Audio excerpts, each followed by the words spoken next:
BD here, welcome back to the channel, and in this video, we're going to talk about probably the most insane month of my professional career, which was October of 2025.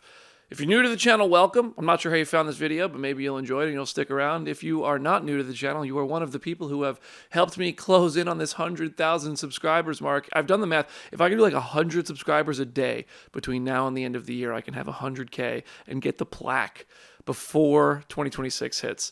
But one of my goals is to do these videos, these check-ins, whatever it is, whether it's an opinion piece like last week when I talked about Peacemaker Season 2 finale, or just this, talking about a month like October of 2025, or a vlog. Like maybe I'll go to an event or something and I'll vlog it and I'll post that on Saturday. But just something where like we get to be real, we get to connect, because I feel like I'm posting so much content right now because obviously professionally I'm very focused on growth and using that growth and the numbers that these posts generate to book more opportunities and get more cool things going, that I don't want my channels to start feeling like a machine.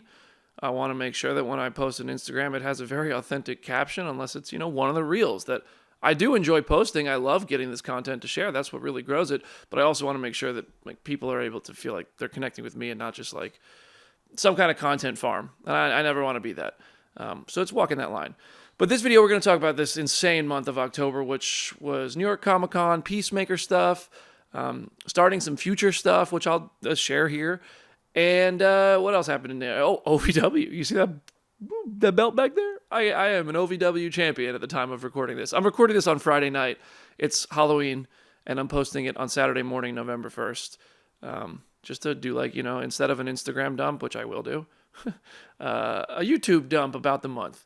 So yeah, wherever you're watching, thank you, and let's just talk about it. And also, I had so much fun last week in the Peacemaker video. I don't think this will generate as much conversation because that was very opinionated, and opinionated pieces invite comments and opinions. But I do appreciate how everybody kept it really civil and friendly there. I felt like for the most part, people were pretty honest and communicative and like had a good time with that. So that made, for me, I had a good time and I engaged with as many people as I could. I was like on my phone just responding to comments, and some people put like really well articulated stuff in there too. I love this community. I love this channel. I'm very blessed and lucky to be talking to you. So thank you. And if you're new, please subscribe. Let's get closing on that 100K. So let's go through October in chronological order. This was a month of really high highs and like a kind of low personal experience. And as I will do in all these videos, this is no cuts. This is one take. This is just go. I have a few notes on the screen in front of me, but for the most part, it's just off the cuff. But I want to highlight that the first 3 days of October set the tone for the month for me, because Wednesday, October 1st, I went to Burbank to interview EJ and Mark Sonnenblick. EJ is the singing voice of Rumi, and Mark Sonnenblick is the writer of the music from K-pop Demon Hunters. That was at like 1 p.m. It ended up being at like 3:30 p.m. because that's how these things go. Missed my flight. As a result, had to take the next flight. Got home super, super late. Flew home super late. And then woke up the next morning. It was Thursday. Drove to Louisville. Wrestled a match at OVW that night, drove home, watched Peacemaker episode 7 in the car because 6, 7, and 8 weren't released early, and then woke up super early. I don't even remember what time. I was at the airport by like 4:30 in the morning, 4:45 I think, and flew to LA, landed at LAX, went straight to the Real Reject studio. Thank you, Greg, for giving me that space, and interviewed David Denman to talk about episode 7. Great interview. David was amazing. Wrapped that, had 1 hour to get from that studio to the Hollywood studio I use to interview Steve Agee and Na Lee, Economos and Judo Master from Peacemaker. Wrapped that, and that was pretty much the end of like an insane 2-day whirlwind in LA twice, Nashville, and Burbank, and Louisville. Whew, that was a lot. That set the tone though. I had to edit that David Denman interview. I actually hired someone who used to work at the site I used to work for to edit that for me, and he did a great job. And I like getting my friends paid and talented people paid who should be, and that's been one of the greatest privileges of having this channel and doing any of this work. Didn't pay him all that much. I actually negotiated the rate with him for what I could afford, but was happy to do that. And it was very easy edited. I made sure, like, hey man, keep this simple. Don't go crazy. Don't kill yourself for it with working on this. I just need it quick and let's get it out. And he did a great job, and I'm grateful for that. But after that, it was pretty much New York Comic-Con mode. And New York Comic-Con was the only Thursday of OVW that I knew I was going to miss from August when the story with Steven Steele kicked off, when I became the number one contender for the Rush division. And I knew New York Comic Con was going to be a non-negotiable Thursday, that I couldn't be in Louisville, and I was clear about that. I'm very proud of the fact the only Thursday I missed for OVW, despite all the Peacemaker stuff, was New York Comic Con. And the only other Thursdays I wasn't there were Thursdays I wasn't booked for the show. So I was in fact, I flew home one Wednesday from LA to go to OVW Thursday, and then I checked the call sheet, which was released days prior. I wasn't even on it, and I had to go back the next day to LA. So I came home for nothing. The flying. But yeah, so New York Comic Con came up, and this was a New York Comic Con experience unlike any other. And if you remember last year's New York Comic Con experience, I posted a video of it. I don't think many people watched it. It was very different from this year's. Last year's, I was trying to find my footing and get in any doors that people would have me, because I had just left the site. We hadn't launched the podcast yet. There was really nothing going on except the Brandon Davis BD channels, which at the time had about, I would say, 650, maybe 700,000 followers across platforms, and now it's doubled in 1 year, which is unreal. So Amazon offered me an opportunity to host a panel, HBO Max offered me an opportunity to host a panel, and Marvel offered me the dream opportunity to host a panel at New York Comic Con. And I was also hosting producing two events off-site in New York during New York Comic Con. That was a lot. The original plan was to have a studio. And I had a partnership that was going to basically cover the studio costs. I was going to make $0. And that partnership fell through. So I spent a lot of time coordinating guests and stuff for that studio. That partnership fell through, and I had to then notify everybody, which just killed me, humiliated me. I hated that. Saying, hey guys, no studio.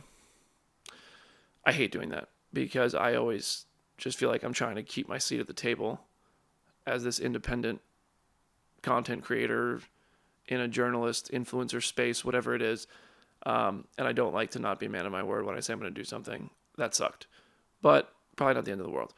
So canceled the studio, pivoted to 2 live events. First was Main Character Watch Party, first ever. And the morning after pod, Phase Heroes Peacemaker podcast, finale episode. Got Freddie Strowman to come to New York Comic Con. Got Freddie Strowman to come to New York City just for this. Insane. He ended up going to do some other press. Obviously, go do that. But covered the travel, got him up there, and we booked an event, which is now owned by Paul Heyman, by the way. Insane. MCM Creative. Because a friend of mine, Scooflo, actually, he made like a custom hoodie for me and him and one other person, just because we like helped make this event. But Scooflo covered it. Thank him, man. Made this all possible. And we had like 75 people come out and watch the Peacemaker finale together on a big screen projector, and then interview Freddie Strowman right after. That was amazing. But producing that was hard. It was a lot of work. But it worked out. And so those weeks that last week after that whole David Denman Day and all that stuff in LA was just, I have 5 days to dedicate to making sure I'm getting ready for New York Comic Con. I had to be ready for those 3 panels. I had to be produced, locked in, secure. I needed security literally for those 2 off-site events. The other was Sideshow partnered with us to cover the costs on a Phase Hero Live with Marvel TV's Brad Winderbaum and a surprise guest, which turned out to be 2 surprise guests, Kristen Ritter and Vision Quest showrunner Terry Metalis. And all these are available on the channel now. You can find these events. You can watch the interviews that came from them. But those 2 events had me anxious, man. Like, I was just, what if the venue sucks? What if this? What if that? Like, the Marvel TV one was in a comedy club, and I went to New York about a month before New York Comic Con. I was up there for a different movie junket in September. And I went and saw the venue, the original venue that we had booked. And I was like, okay, this works, this is great. We wanted TV screens to put the Sideshow partnership that we were doing a giveaway. We wanted QR codes on the screens and stuff to advertise that during the event. And it had everything. It was great. And then about a week and a half before New York Comic Con, they canceled. They said, we can't host the event. Actually, something else is going on. So I found another venue. They helped me find another venue, the West Side Comedy Club. We had about 70 people come out to that too, which was insane. The VIP seats sold out almost instantly, and general admission had a few tickets left, but it was awesome to have people wearing Phase Hero merch, main character shirts. I see you, Scott. That was at the Peacemaker. You wore that, but he came to both events. and just breaking news, basically, at that. Like, it wasn't the intention of it. The intention was like, let's do like a get to know Brad, do like a Marvel's Greatest Hits look back, and also talk about the panel. And some of the stuff we said made some headlines, and that's really cool. But so let's go through New York Comic Con. Get there Wednesday. I fly into New York Wednesday. Check into my hotel. I have boxes of stuff. Like, I got charged for this. So much stuff delivered to the hotel. The Phase Hero sign behind me now. 200 Peacemaker helmets for the event on Thursday night. Daredevil posters. I have mine downstairs. One for Charlie Cox that we gave him. These incredible Sideshow Daredevil prints that were revealed that week at the Marvel booth. Gorgeous, gorgeous Daredevil prints. I mean, just so much stuff in my hotel that I have to have delivered up to the room, and they literally charged me for it because there were so many big, massive boxes. And then I pay for an early check-in. I want to get ready. I got to do some prep. I go back downstairs because an Amazon package is delivered, and sure enough, the elevators stopped working at the Kimpton Hotel. That just charged me for check-in. And I can't get upstairs, and they're not going to refund my early check-in fee. So I checked in and had to sit downstairs for an hour. Thanks, Kimpton Hotel. Your Wi-Fi sucked. And so then Wednesday was kind of the chill day, a little bit-ish, get-ready day. And then Thursday hit the ground running. I had the panel for HBO Max, A Night of the Seven Kingdoms, Thursday. My first ever panel at New York Comic Con, and it's on the Empire stage. I read the book. I watched the first 4 episodes of the show, and I went out there with Ira Parker, Peter Claffey, Dexter Solancel, and George R.R. Martin. That's my first New York Comic Con panel. Genuinely so much fun. So much fun. George is up there spoiling his own show. It was insane. And we knighted fans at the end. I wanted to do something interactive with the fans, with the audience, because if you do an hour-long panel, no matter how good your questions are, how fun you try to make it, people in the back rows or anywhere in there 50 minutes in are going to start to, because especially a show that's not out yet. I mean, I know Game of Thrones has very passionate fans. That's like, obviously. But there's only so much you could say about a show that's not out yet for an hour. So I wanted to do some kind of interactive fan thing with the people in the room. And the HBO Max team was super collaborative on this. And they came up with most of this idea. We did a little bit of back and forth. And we came up with something where we're going to find 3 of the biggest fans, self-proclaimed biggest fans, invite them to recite the Knight's Oath. And if they get it right, George R.R. Martin will knight them on the stage. All 3 got it close enough to get knighted, and it was sick. And I ended up keeping the foam sword, but couldn't get it through TSA. It would be up there on the wall behind me. I'm really upset about that, actually. It would have been like hundreds of dollars to ship because of the weird shape and size of it. And I tried to get it through TSA. Foam sword, right? No problem. Well, not even during a government shutdown can you get a foam sword through TSA, turns out. But that was a dream. That was awesome. I did keep the little note card that said A Night of the Seven Kingdoms on the back with the Knight's Oath on the front so I could judge if people got it right because I don't have that thing memorized. Night of the Seven Kingdoms, by the way. I think people are going to dig it. I can't wait to talk about that show when it's out. But it gets going. It gets going as it goes. I think people are going to like it, especially as they get a few episodes in. Then it was Thursday's switch to Peacemaker night. It was the finale. And I was shocked that there was no Peacemaker finale event tied to New York Comic Con officially. And I talked to the people at DC. I talked to the HBO Max team. I talked to just different people. There was nothing happening. For whatever reason, I think it just didn't allow. John Cena was in Australia. I think James Gunn was out of the country. So they're like, how are you? I don't even know. I don't know if that's why. But you can't really do a Peacemaker event at New York Comic Con, both with no John Cena and no James Gunn. But that was sick. We went into MCM Creative, and the way the stress left my body when I walked in and saw the big monitor they had there with the logo that we had, with the main character watch party, and then the morning after pod, Phase Heroes Peacemaker podcast, and the image of Freddy, the image of me presented by Scoop Flow. When I saw that, when the elevators opened and I saw that, okay. Because this is the first time I've ever done something like this. It's not easy to get these things done. This was a very expensive event to put on, in my opinion. It could have been more expensive. Sure, we could have done more bells and whistles, but it was a lot. Shout out to Max, who helped. Shout out to Jenna, Kay Dinsdale. You're a lifesaver. There were a few people who really helped with this. Brant. And we were carrying boxes of T-shirts, boxes of Hot Cheetos. Max went and ran and got the Hot Cheetos, Peacemaker helmets. I might have said that. And just all this stuff and the Face Hero sign. And it was raining.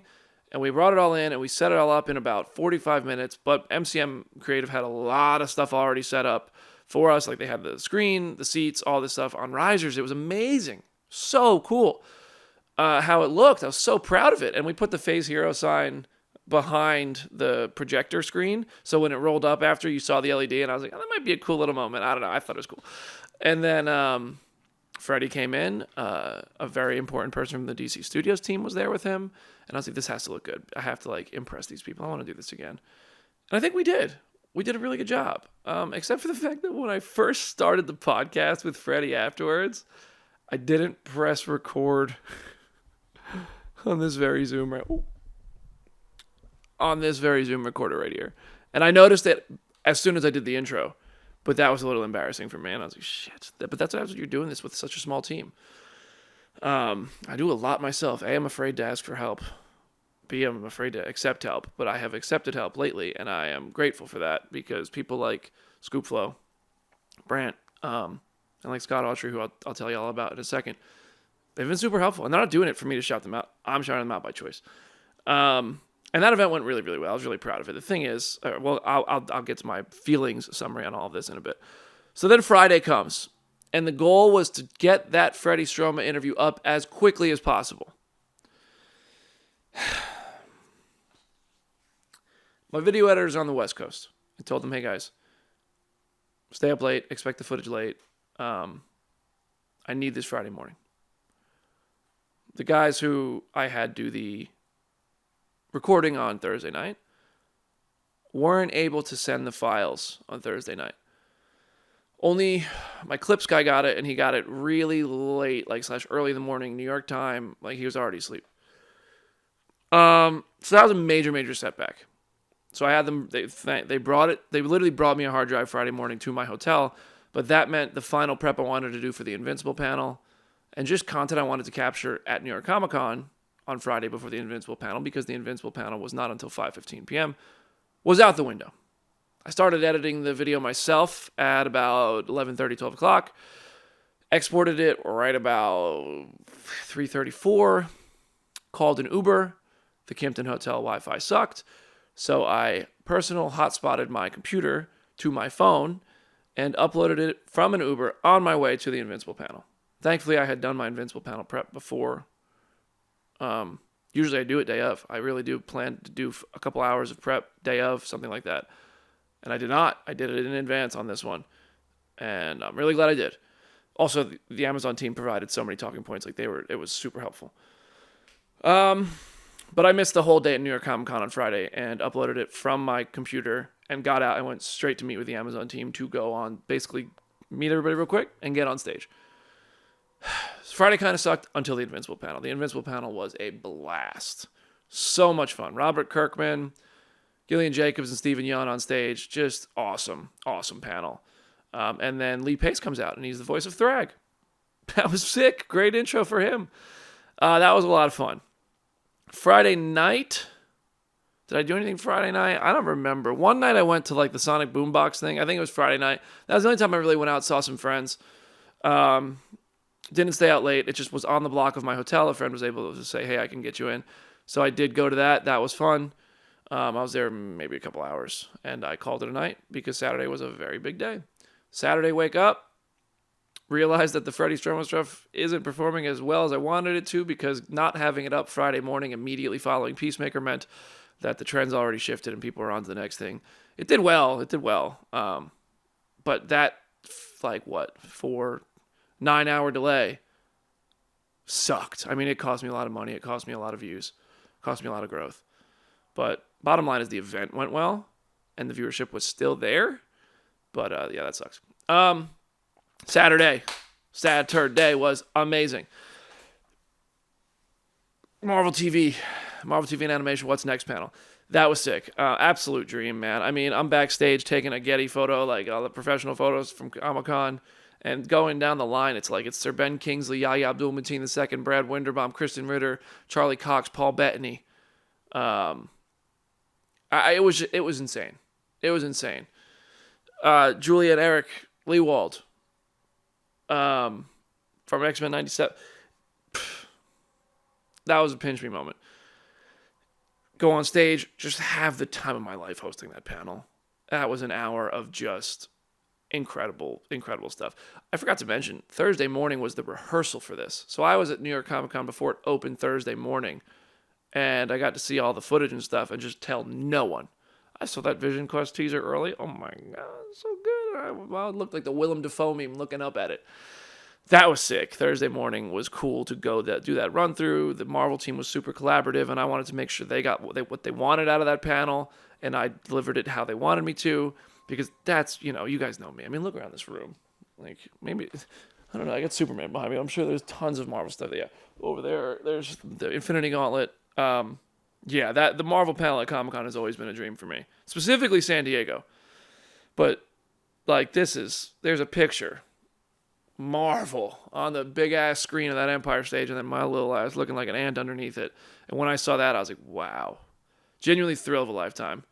The energy in that room was insane. I memorized the panel. For the first two panels, I had my iPad. I kind of sat on the chair because everybody was sitting down. The Marvel panel was cycling talent, so nobody sat down. So I memorized the whole panel because I didn't want to have note cards or an iPad. I just wanted to feel it, do it. But there were specific questions for it. And so I had to memorize the whole thing. It's an hour-long panel. And I'm thrilled to say, I mean, I had my iPad on the stage on a podium, but the podium was off to the side. So I would go check it during, like, footage playing and stuff, just to, like, make sure on timing, because there's a little clock underneath the stage. I want to make sure, like, we were at the right time. But I would go check and, like, make sure, but I had that panel memorized, and I'm really proud of that. And I'm really proud of how it went. That was genuinely a thrill. And I think, his goal was an hour. I think we were like 56 minutes. You can go a couple minutes under. You can't go a couple minutes over, I think. Not at New York Comic Con. They run a tight ship. San Diego Marvel tends to just kind of go as long as they need to. I don't know how that works. I've never done it. But yeah, that was a dream.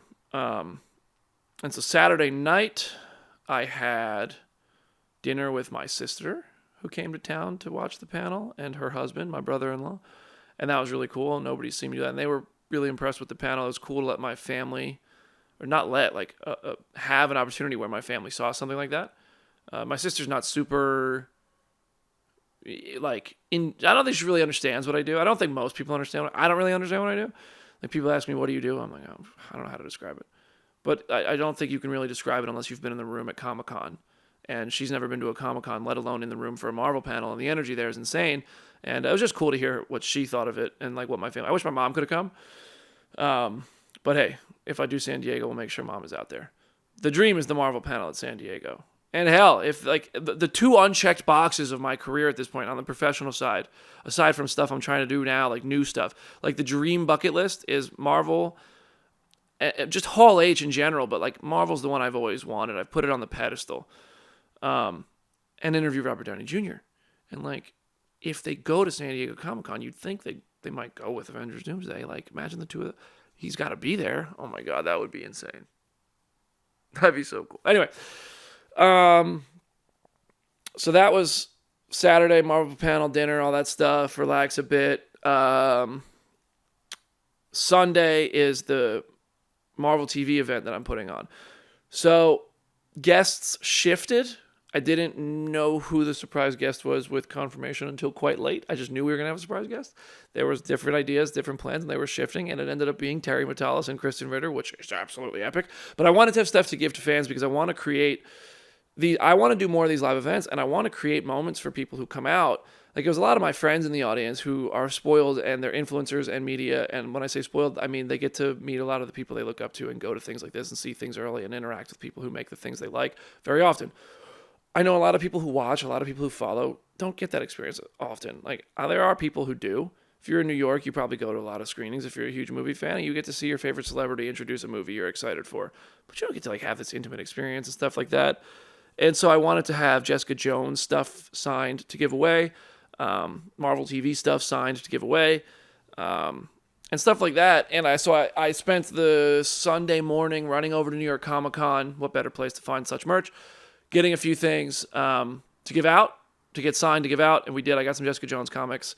Rachel and Jenna, Rachel Leishman from the Mary Sue, and Jenna, who you know from Phase Hero and at Go Read Some Comics, helped find a couple things. Kay helped find a couple things. My sister helped with cash for the security team, and I had to pay her back via PayPal. Security guys were top notch. Oh my God, these guys were aces. They were like Navy SEALs, and I felt safe about that because I have seen weird things said about me. I've seen haters, and I am doing a live event, and I just look at the climate we're in and how dangerous the world is, and I wanted security to feel comfortable myself and to feel like our guests were super safe and would feel safe as like above all. I can't have Kristen Ritter walk into an event and not feel safe. Can't have the head of Marvel TV walk into an event and not feel safe. Freddie Stroma, anybody. And I wanted to make sure our guests who came out were safe. So we hired 2 big-ass security dudes who patted everybody down. Top-notch, grade A. I was so happy to have those guys. And I will absolutely work with them again. And then that event went really well. I mean, Sideshow was a great sponsor. We had these I Love New York pins, and they had Stan Lee's face where the heart goes. And it said, like, New York Con on the thing, I think it said. And we had 30% off for everybody if they wanted to go on Sideshow and a giveaway. And that was a lot of fun to do. And it worked online, too. People just didn't get the pin. They could still get the 30% off, but that has ended. They are running deals on Sideshow for Halloween and stuff, but that our 30% thing ended, and the giveaway ended.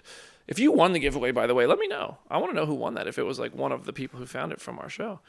And then Sunday I stayed the night, packed my things, kind of took it in. I got the files from that before I let the video guys leave that day. Got the files on my own hard drive, and I edited that one myself for YouTube. And my video editor, Troy, started on the clips. But like that ripple effect of Friday, it sucked, man, because the Freddie Stroma stuff got backed up in terms of clips because it was Saturday, Sunday. My editors don't work on the weekends. And then, Monday came and I needed the Marvel TV stuff. And if this is a very timely sort of thing, you got to get these things out quickly while their headlines are generated, while the algorithms are hot. And it just set it back so much, and that killed me. I really can't. I don't even want to think about how many views that cost me not having stuff ready. But it was a lesson learned. And so if the files are that big, just take them. Just take them, do it myself. Be the one responsible for it. The guys who filmed it did a great job. They were a team of 2 with 2 cameras, and it's all mom and pop what we're doing here, what we're accomplishing. And they were great. And the only issue of the whole thing was the files came a little late. Okay, it could have been a lot worse than that. What if we forgot to press record? What if the camera was formatted wrong? Anything could have gone wrong. So we got it done. And they were genuinely, those guys, I would work with those guys again, and I will next time I do an event like this in New York, I'm sure. So it could have been communicated, but that's a lesson to me. I could have communicated how important it was to have these files at a certain time. And so then New York Comic Con's done. Peacemaker Pod is done. And it's time to start figuring out what's next. I have now achieved the dream of hosting the Marvel TV panel, putting on 2 Marvel TV events. I did giveaways, or 2 offsite events, one for Marvel, one for DC. And it just, I haven't even rounded up the numbers for the Peacemaker podcast yet. Last time I did it was 21 million, and that was before episodes 7 and 8 and the 2 bonus episodes. I do believe it probably topped at least 26 million, probably maybe 30 total across platforms, which is insane. Thank you to every single person who watched it and to the algorithms who drove people to it. I don't know how long I'm into this video, but I got to wrap this up. I'm only halfway through October. Then the rest of the month gets a little easier. The Tron Ares junket. Tron Ares was before this, but it published after. Okay. And then, this was one of the low points. New York Comic Con was professionally a thrill. The 5.5 of those events and panels actually taking place, genuinely a thrill. I didn't really get to enjoy the weekend at New York Comic Con for the most part because I was overbooking myself. I didn't ask for help. And I had so much to do that I just wasn't very present, except when I was doing those interviews and panels. I wish I enjoyed it more. That's my takeaway. I would not do anything differently because I needed to learn from this. I really hope I'm lucky enough to have as much going on at next year's New York Comic-Con, but I will have help. I will not plan on a partnership until it's signed. I will not book things that are hinging on a partnership that isn't signed. And that's a big lesson for sure. But I definitely will have help and plan accordingly and book myself accordingly. So yeah, that was it. I'm so proud of New York Comic Con. I had the thrill of a lifetime with some of those events. But I just wish I could have been more present throughout those 4 or 5 days and enjoyed it and took it in for what it is, because I remember I sat down on my plane on the way back and I was lucky enough. I got an upgrade. I got first class. I had a glass of champagne and my signed Peacemaker helmet that I was carrying on the plane with me. I had everybody from each podcast episode sign it. The only missing signature is John Cena. John, come on, buddy, do the podcast. And that's when I was like, wow, okay. You did it, right? And it was this moment that just kind of like lasted 10 seconds. I'm not kidding. It was so brief, right? That feeling. And then I just started thinking about all the work I still had to do to get everything published. You know what's funny is I was sat next to Andy Cohen on that plane, and he was doing the same thing. He was reviewing work for Bravo. He was sending emails. He was working his ass off. We talked very briefly. But I was like, wow, to get there, you have to, this is what it is. And that was interesting. It was an interesting perspective, an interesting moment to sit there, have that 10 seconds, and I'm sat next to Andy Cohen on this flight. Oh, wow, it just doesn't. Even when you're there, it doesn't stop. But that's it. There is no light at the end of this tunnel, this work tunnel. No matter what you achieve, you're always going to want to achieve more. You win a gold medal at the Olympics, you want another gold medal, right? So, yeah. So then the next weekend, I went to Mexico. I went to Cabo for a friend's wedding. Beautiful wedding, incredible. And the takeaway from this was I was the only person there by myself. I was the only person anywhere in this age range that was there by themselves. I hadn't really connected with a lot of the people there. They were friends from college, friends from life, and I felt kind of isolated there. It was beautiful. I slept a ton, and I needed it because, as you heard from October, it took me out physically. I wasn't sleeping much. I was flying a lot. But I did have a moment of like, wow, I've put everything into professional that I have forgotten personal. And I think that's also just the result of my life in the past few years. I buried myself in work to give myself something I can control. But it was interesting. That was an interesting perspective and something I've been thinking about a lot. But it didn't like make me sad or anything. It wasn't like depressing. It was a beautiful wedding. I had a blast and people were super nice. But it was an interesting experience to go to a wedding, a destination wedding by myself. And also remember that I missed a friend's wedding back in August that I canceled last minute on because I had an opportunity to start telling an incredible story on OVW and do the Peacemaker premiere. And I chose the professional side of my life. I actually talked to that friend, good guy, and apologized for that recently. But, he understands. I think anybody who knows me would understand that. But that's something like, that's the sacrifices of this that I've chose to make. Will I make that every single time? Hopefully not. But that's what happened. So I had this beautiful weekend in Cabo where I caught up on sleep and felt really good and came back and hit the ground running. How did I wrap up October? There was, I recorded an interview with Stephen Blackheart and Bonnie DiCepolo, which is going to follow the Peacemaker podcast by being a Superman-centric podcast.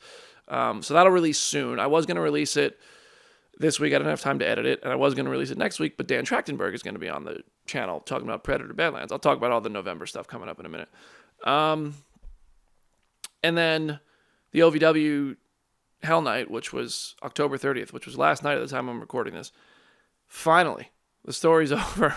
That story is over and a new one can begin. You see that belt back there? I won the OVW Rush Division title. And if you remember this, it started with John Cena giving me advice about a title match, and this ended up being 4 matches between Steven and I total. 2 he cheated to win. 1 he hit me over the head with a guitar before the match started, and therefore I was unable to finish the match. And this one where I stuffed him in a casket. Thank you, Linda Kay, for the assist to win the match. And just the moment of closing that casket, it sounds ridiculous. If you're not a wrestling fan, a casket match. It was Halloween. We did the spin the wheel thing. The wheel landed on casket match. Casket match, you have to put someone in a casket, close it to win. You don't pin them. Put them in a casket, you win. It's pro wrestling, guys. Bear with me. But there's this moment where the casket is two things. Steven is in there. I close the side over his feet, go to the other side. And when I closed that casket on Steven, I don't know how to describe. I didn't expect the rush, the relief, the pride over that to hit the way it did. I just fell back and I let out a shrieking roar laying on that ramp, and I was in pain. I'm in pain right now recording this. I look like dog shit. I'm so sorry I look like this on my own channel. I'm tired. I'm physically tired. I got like 10 hours of sleep last night because I needed it. I got home at about 1 a.m. and I woke up at like 11:30 today, and I was like, oh my God, I have work to do. I got to get up. But I slept 10 hours. I needed it. Back's a little sore. Toe is maybe, I don't think it's broken, but it's not in good shape. I did a springboard backflip off the middle rope to the outside of the ring onto the metal ramp, and the first thing that hit the ground was my toe. Sorry, toe. But I won the title, and when I rolled into the ring to get the title, I almost started crying, and that was not performative in any way. I was like, holy shit, this is so much work, and I have now been given the opportunity to be a wrestling champion. That's, for people who are not into wrestling, that's the equivalent of getting the company trusting you, giving you an opportunity to carry the brand when you are in a title match and you win. That meant a lot. Yeah, that was cool. Yeah, go watch the match. It's on OVW's Hell Night. But yeah, that was insane. Yeah, that was October. This is the final thing I'm doing in October, is recording this video. And I'm going to spend the next couple of months evaluating the past 10, see what worked, see what didn't, and try to focus on what worked going forward. I want to do more podcasts. I want to do more interviews. Might expand to a new podcast, partially because I think having Hero in the name of Phase Hero is limiting to its opportunities, while simultaneously talking about things that aren't heroes on Phase Hero can be confusing to the audience. So we'll figure that out. Maybe the main character with Brandon Davis is the next podcast, because that's my wrestling gimmick. The main character is a gimmick that, the gimmick is a term used in wrestling, moniker, whatever, character. I started calling myself the main character in wrestling because the reason I started wrestling was I have spent the past 10 years telling everyone else's stories professionally. 11 now. Which I love doing. But I wanted an opportunity to write my own story, and wrestling is what did that. And I'm kind of doing that now with my podcast and my channel here and stuff. But wrestling is really this thing that started with me, and is, obviously there's a lot of cooks in that kitchen. There's so much different elements. You have to work with people and all, but it feels like a thing that I'm doing for me. And I want this main character energy to manifest while I do my thing and tell this story and write the story for myself, in encouraging others to bet on a dream or themselves or anything like that. It might sound cheesy and might sound egotistical, and obviously it kind of is. The main character, I'm doing this for me, It is a bit. But it's super fulfilling. It's the hardest thing I've ever done, that wrestling stuff. But yeah, no, so November is going to be... Dan Trachtenberg is doing a director debrief for Predator Badlands. I see that tomorrow. We recorded on Sunday. And then I see a movie in New York on Wednesday. I can't say what it is yet. I'm going to just probably stay the night in New York on Wednesday, and so I can work out and get a little bit of rest in instead of flying home that night. And then fly straight to Louisville, where I will be back on OVW on Thursday as the Rush Division champion for the first time. And then I don't have weekend plans yet following that. That's kind of nice. I'm going to go to the Wicked premiere in New York later this month. I'm trying to get Maria Gabriela De Faria on the podcast for the Superman podcast. She played the engineer in Superman. I'm going to release the Bonnie DiCepolo and Stephen Blackheart episode of the Superman series. And I'm going to really focus on what's coming in 2026 for this channel and for the podcast. And I also really need to get back in shape, man. I'm looking at pictures of myself holding that title belt up, and I'm not satisfied with myself. Arms look good. I lost this over those 2 months, now 3 months of Peacemaker podcast and hyper-focusing on growing this channel and doing interviews and traveling for it. So I need to commit to a diet and a workout plan. But yeah, what was your favorite thing that you saw on the channel here in October? That's my question for everybody who made it. This must be 30 minutes long. I have no idea. What is this? What does this say? Oh my God, 40 minutes. Guys, what are you still doing here? Thank you. If you like this video, if you like videos like this where we just yap, let me know. If you want to see the New York Comic-Con vlog, I think I'm going to post it anyway. I'm just baiting you guys to motivate me to do it. Let me know. That'll probably be next Saturday's video unless I come up with another think piece or big opinion thing. And look out for Predator content, Predator Badlands. Look out for Wicked for Good. Maybe I'll have an opportunity to do something cool with that. And just stay tuned, guys, because the best is yet to come. I think I'll say that forever until I'm done. I will always want the next thing to be better and the best and everything. And you guys following and supporting and liking and commenting and showing me love, whatever you do, helps me believe that's possible. So thank you. I'm going to go grab my title and show it off so that the little graphics that show you to subscribe and click the next video can finish this video out. But you guys want to see the OVW Rush Division title while that's up on screen? All right, here we go. Put 30 seconds on the clock.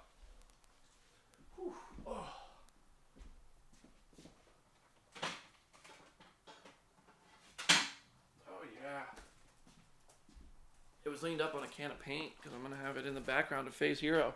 Look at this thing. That's mine now. Yeah. All right, y'all. I'm going to rush to wrap up this video. Thanks, guys. Love you so much. And I'll see you in the next one.